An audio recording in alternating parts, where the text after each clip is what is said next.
आप सभी का SPPA ऑनलाइन में स्वागत है और मैं हूं शुभम कुमार। विषय है भूगोल और अध्याय है जल संसाधन। और आज जो हम लोग बात करने वाले हैं वो इस जल संसाधन के वस्तुनिष्ठ प्रश्नों के बारे में बात करने वाले हैं। वस्तुनिष्ठ प्रश्न आपके लिए कितना महत्वपूर्ण है, कितना परीक्षा उपयोगी है, ये बताने की मुझे अब शायद ज़रूरत नहीं है, क्योंकि आपके पाठ्य पुस्तक में वस्तुनिष्ठ प्रश्न बहुत सीमित मात्रा में है। इसीलिए हम और हमारे टीम ने आपके लिए ढेर सारी वस्तुनिष्ठ प्रश्न खोज कर लाए हैं या किताबों से बनाए हैं, है ना। तो आप इस वीडियो को पूरा देखिए, क्योंकि ये कहावत है कि अल्प विद्या भयंकरी, आधा ज्ञान बहुत खतरनाक होता है। आप अगर आधा वीडियो देखेंगे तो आप भी परीक्षा के चक्रव्यूह में फंस सकते हैं। चलिए आइए शुरू करते हैं और आज का पहला प्रश्न देखते हैं। आज का जो पहला प्रश्न है वह है, बृहद क्षेत्र में जल की उपस्थिति के कारण ही पृथ्वी को कहते हैं। बृहद मतलब बहुत ज़्यादा क्षेत्र में। ऑप्शन ए है उजला ग्रह, बी नीला ग्रह, सी लाल ग्रह और डी हरा ग्रह। अब आपके मन में इसका जवाब आ रहा होगा, और जवाब आ रहा होगा तो इसका जवाब क्या है? नीला ग्रह। बिल्कुल सही जवाब आया आपके मन में, नीला ग्रह होगा, क्योंकि बहुत ज़्यादा मात्रा में पृथ्वी पर जल है, इसीलिए पृथ्वी को नीला ग्रह भी कहा जाता है। हमने बहुत पहले अच्छा से सब्जेक्टिव के वीडियो में पढ़ चुके हैं। दूसरा क्वेश्चन है, कुल जल का कितना प्रतिशत भाग महासागरों में निहित है? तो जितना भी जल है ना हमारे पृथ्वी पर, इसका कितना प्रतिशत भाग महासागरों में निहित है?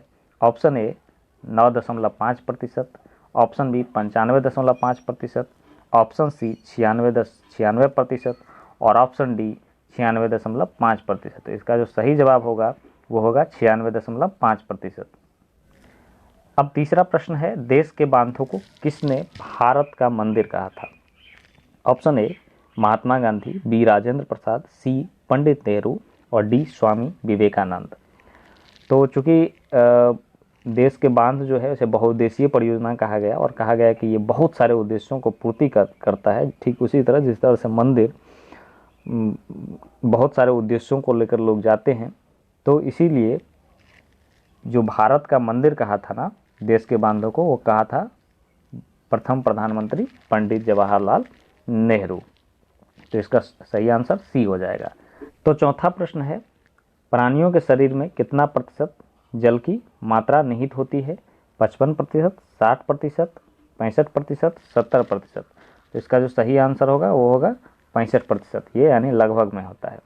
पांचवा प्रश्न है, बिहार में अति जल दोहन से किस तत्व का संकेंद्रण बढ़ा है? Option A fluoride, B chloride, C arsenic और डी लौह। यानी अति जल का अधिक दोहन करने से ना भूमिगत जल में किस तत्व का संकेंद्रण बढ़ गया है, जिसके कारण जल पीने योग्य नहीं है? तो ये हम लोग पहले ही पढ़ चुके हैं। बिहार में कौन सा तत्व बढ़ गया है? बिहार के जलों में आर्सेनिक का मात्रा बहुत ज़्यादा बढ़ गया है। और आज का छठा प्रश्न है, किस गोलार्ध को जल गोलार्ध के नाम से जाना जाता है? ऑप्शन ए उत्तरी गोलार्ध, बी दक्षिणी गोलार्ध, सी दोनों और डी इनमें से कोई नहीं। तो ये जवाब हमको बहुत अच्छा से हम लोग थ्योरेटिकल क्लास में पढ़ चुके थे। इसका जवाब होगा बी, यानी कि दक्षिणी गोलार्ध। इसके बारे में डिटेल से हम लोग पढ़े हैं थ्योरेटिकल क्लास में, जल संसाधन में। आप भूगोल के प्लेलिस्ट में जाकर इसको आसानी से देख सकते हैं और पूरा कॉन्सेप्ट को समझ सकते हैं। फिलहाल आगे बढ़ते हैं। सातवां प्रश्न है, आनुपातिक दृष्टि से उपयोग योग्य जल भंडारण की क्षमता में प्रथम स्थान किस नदी का है? ब्रह्मपुत्र, गंगा, ताप्ती और गोदावरी।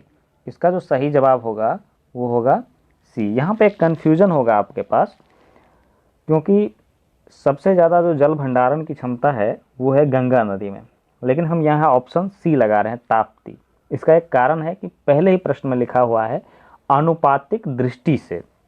अब इसको आसान भाषा में समझें तो ऐसे कि मान लीजिए कि आपका इनकम 100 रुपया है और आप उसमें से 90 रुपया बचा लेते हैं, लेकिन किसी का इनकम 200 रुपया है और वो 100 रुपया बचाता है, तो कहने का मतलब हुआ कि रुपया तो वो ज़्यादा बचा रहा है, लेकिन अगर अनुपात की दृष्टि से देखें तो वो अपने आय का 50% ही बचा पा रहा है, लेकिन आप जो है अपने आय का कितना 90% बचा रहे हैं। तो इसलिए जो है अनुपातिक दृष्टि से, इसी तरह गंगा नदी वैसे तो सबसे ज़्यादा भंडारण क्षमता है गंगा नदी से, लेकिन सबसे अनुपातिक दृष्टि से अगर हम बात करेंगे तो आंसर सी होगा। तो ये ध्यान रखना होगा, अनुपातिक दृष्टि से नहीं होगा तब आंसर बी होगा, गंगा नदी होगा, लेकिन यहाँ पर प्रश्न के अनुसार सी ही आंसर होगा। ओके, क्लियर हो गया होगा। 8वां प्रश्न देखते हैं, पौधे में लगभग कितने प्रतिशत जल का अंश विद्यमान होती है। तो पौधों में जो विद्यमान होता है जल का अंश, ये ऑप्शन ए जो आप देख रहे हैं ये सही आंसर होगा, 65 से 99%। ठीक है, अब 9वां प्रश्न देखते हैं, किस परियोजना को बहुउद्देशीय परियोजना कहा जाता है। ऑप्शन ए सड़क योजना, बी तालाब योजना, सी नदी घाटी परियोजना और डी वन संरक्षण। बिल्कुल आपको जी पर रटा हुआ होगा, ये है नदी घाटी परियोजना। क्यों कहा गया बहुउद्देशीय परियोजना, ये पहले भी हम लोग पढ़ चुके हैं थ्योरेटिकल क्लास में। आप बार बार मैं कह रहा हूँ कि आप उसको जा करके देख लेंगे, उसका वीडियो प्लेलिस्ट में मिल जाएगा, या नहीं तो इस वीडियो के अंत में आपको सजेशन में आ जाएगा वो वीडियो, तो आप उसको आसानी से देख पाएंगे। नदी घाटी परियोजना के बारे में चर्चा कर लेते हैं। कहा गया कि नदी घाटी से बहुत सारे उद्देश्यों की पूर्ति होगी। कौन कौन सा उद्देश्य? बिजली, पनबिजली के बारे में सुना है ना, पनबिजली है ना, सिंचाई है ना, पर्यटन, परिवहन आदि आदि बहुत सारे जो है फायदा होने वाला है नदी से, नदी घाटी के परियोजना से। मृदा अपरदन पर रोक, तो इस तरह से बाढ़ नियंत्रण, बहुत सारा फायदा होने वाला है। तो इसीलिए इस परियोजना को कहा गया कि बहुत सारे उद्देश्यों के लिए बनाया गया, इसीलिए बहुउद्देशीय परियोजना नाम दिया गया। 10वां प्रश्न है, सरदार सरोवर बांध के विरोध के लिए कौन सा आंदोलन चला। टिहरी बांध आंदोलन, नर्मदा बचाओ आंदोलन, दोनों, कोई नहीं। तो ये सरदार सरोवर बांध के लिए जो है आंदोलन कौन सा चला, सबसे पहले समझ लेते हैं कि सरदार सरोवर बांध कहाँ है। ये गुजरात में है। किस नदी पर है? नर्मदा नदी पर है, और इसीलिए नर्मदा बचाओ आंदोलन ही चला था यहाँ पे सरदार सरोवर। तो इसका सही जो आंसर होगा वो हो जाएगा बी, नर्मदा बचाओ आंदोलन। अब आंदोलन क्यों हुआ था, कैसे हुआ था, किसने करवाया था, ये आप थ्योरेटिकल क्लास में जाकर देख सकते हैं। ठीक है, नर्मदा बचाओ, अगला क्वेश्चन है, नर्मदा बचाओ आंदोलन कब शुरू हुआ था। 1978, 82, 85 और 90। और इसका जो सही आंसर है ना ये हो जाएगा आपका सी, 85।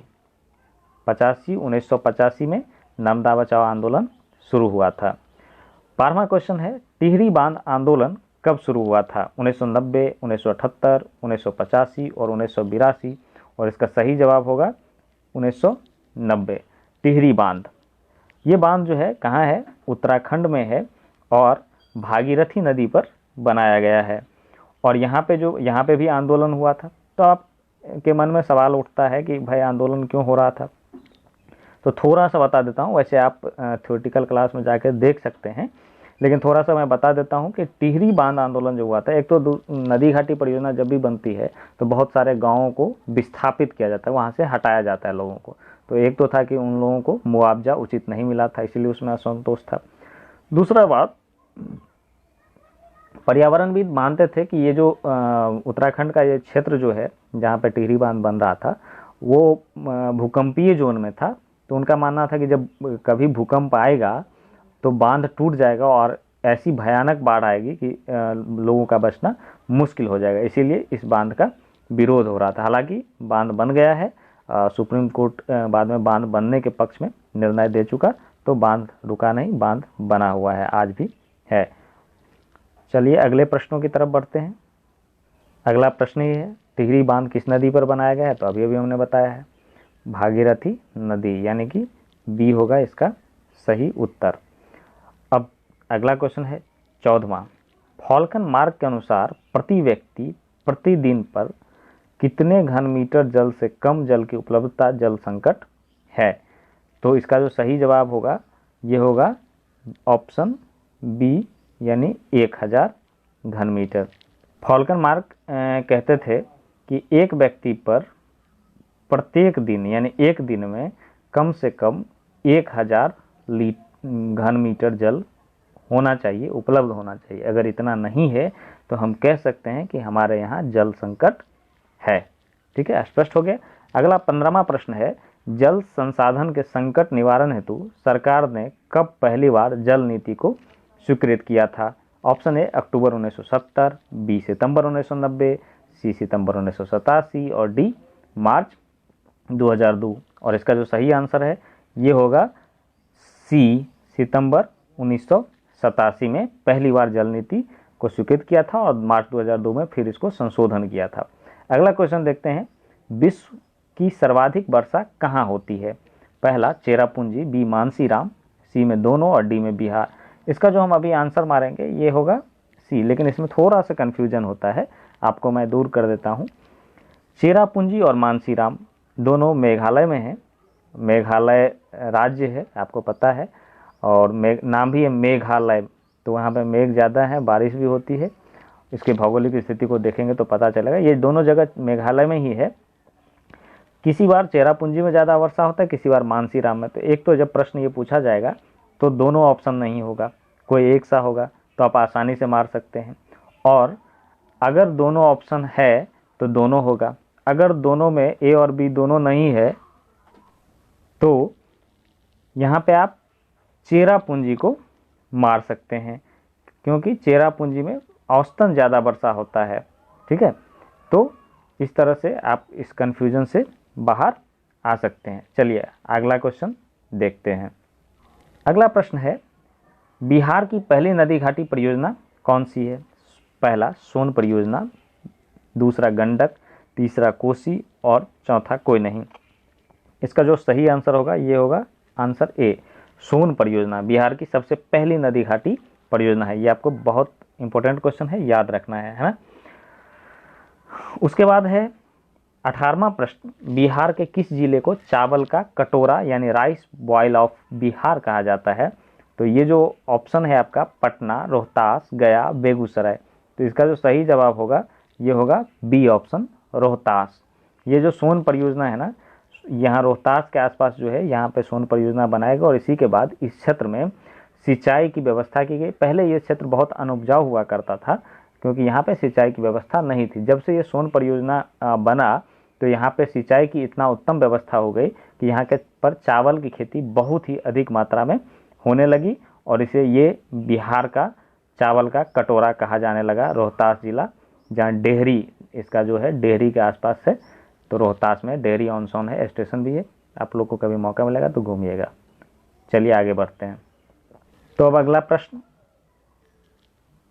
19वां प्रश्न है, भारत का सबसे ऊंचा बांध कौन सा है? टिहरी बांध, हीराकुंड बांध, भाखड़ा नांगल बांध और इनमें से कोई नहीं। तो ये जो है ऑप्शन ए टिहरी बांध होगा इसका आंसर। पहले भाखड़ा नांगल हुआ करता था, लेकिन टिहरी बांध के कंप्लीट हो जाने के बाद ये टिहरी बांध भारत का सबसे ऊंचा बांध हो गया है। तो इसीलिए इसमें कन्फ्यूजन नहीं करना है ना। अब अगला क्वेश्चन है, टिहरी बांध के बारे में पता ही है, उत्तराखंड में अभी बताए थे। 20वां क्वेश्चन है, भारत की सबसे लंबी बांध कौन सा है? टिहरी बांध, हीराकुंड बांध, भाखड़ा नांगल बांध, इनमें से कोई नहीं। तो लंबी जब भी होगा तो हीराकुंड होगा और ऊंची जब होगा तो टिहरी होगा, है ना। तो ऊंचा याद करना है, कहाँ होगा? टिहरी बांध, है ना। टीला से टिहरी याद कर लिए, मतलब ऊंचाई पर है। और हीराकुंड नाम भी देख लीजिए, हीराकुंड नाम ज़्यादा लंबा है तो ये लंबी बांध हो जाएगा, है ना। ठीक है, अगला क्वेश्चन, तो इस तरह से कनेक्ट करके आप याद कर सकते हैं। अगला क्वेश्चन देखिए, 21वां है, भाखड़ा नांगल परियोजना किस नदी पर अवस्थित है? तो भाखड़ा नांगल जो परियोजना है ये हमारा है नर्मदा, झेलम, सतलज, ब्यास। तो इसका सही आंसर हो जाएगा सी, सतलज नदी पर अवस्थित है और ये दूसरी सबसे ऊंची बांध है, मतलब टिहरी के बाद भाखड़ा नांगल है ना। तो इसको भी आप ध्यान में रखिए। और 22वां प्रश्न है, दक्षिण भारत की सबसे बड़ी नदी घाटी परियोजना है? Option A Tungabhadra, B Sharavati, C Chambal और डी हीराकुंड। तो इसका जो सही आंसर होगा वो होगा बी, शरावती नदी पर है दक्षिण भारत की सबसे बड़ी नदी घाटी परियोजना है। जो दक्षिण भारत यानी कि कर्क रेखा से नीचे वाला जो भारत है, साउथ इंडिया जिसको हम लोग कहते हैं, है ना। तो आप लोग फिल्म भी देखते रहते हैं, दक्षिण भारतीय तेलुगु वाला फिल्म को हिंदी में डबिंग करके, वही दक्षिण भारत। ये इधर केरल, कर्नाटक, इधर वाले भाग, आंध्रा, ये वाले जो भाग हैं ये दक्षिण भारत है। तो इधर की सबसे बड़ी नदी घाटी परियोजना क्या है? शरावती नदी पर है, शरावती नदी घाटी परियोजना। तो इस तरह से आज का ये क्वेश्चन जल संसाधन का समाप्त हो गया, और आशा है कि आपको बहुत ही अच्छा लगा होगा। और अच्छा लगा है तो वीडियो को लाइक कर दीजिए, चैनल को तो सब्सक्राइब किए हैं तो कर, नहीं किए हैं तो कर लीजिए, और किए हैं तो कोई बात नहीं, जुड़े रहिए हमारे साथ। हम आपके लिए लगातार इस तरह के क्लास लेकर के आ रहे हैं। और एक और है कि आप अपने दोस्तों को भी, अगर आपको अच्छा लग रहा है तो उसके साथ भी शेयर कीजिए, उसका भी नॉलेज बढ़ता है। क्योंकि कहा गया है कि विद्या दान से जो है बढ़ता है, जितना आप विद्या दान करेंगे उतना आपके पास ज़्यादा विद्या होगी। तो बराबर शेयर करते रहिए और वीडियो को लाइक करते रहिए। तब तक के लिए okay, good day and take care.